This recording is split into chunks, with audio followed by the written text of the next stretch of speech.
Beautiful start to the day. Weather-wise, miserable finish. Miserable start to the day for Mi-Hyang Lee. Very nice finish. She's up by one, headed to the final round. 10 under par at a major championship, but a number of top names right behind you.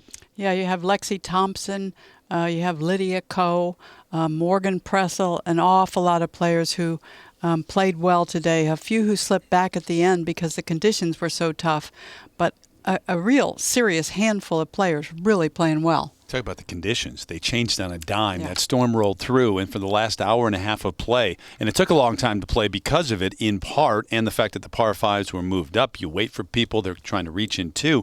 It was a long day.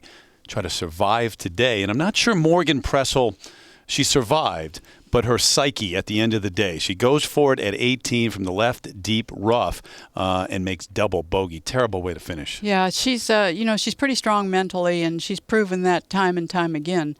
But you can say she made a bad decision at 18. It certainly seems like that's what you would label it, as a bad decision. It was just too difficult out of the wet rough to try to get over the water. But, in the end, whether it was a bad decision or a poor execution, it turned out to be a double bogey, and you have to find a way to forget that before you tee off tomorrow. With any luck at all, she forgets it in about an hour, and that's the best laid plans. I'm not sure that happens, but we'll see. Yeah. Tomorrow morning we'll find out. Yeah. But you got Lexi Thompson, a long hitter, and that's a big advantage on this golf course. Just one shot off the lead.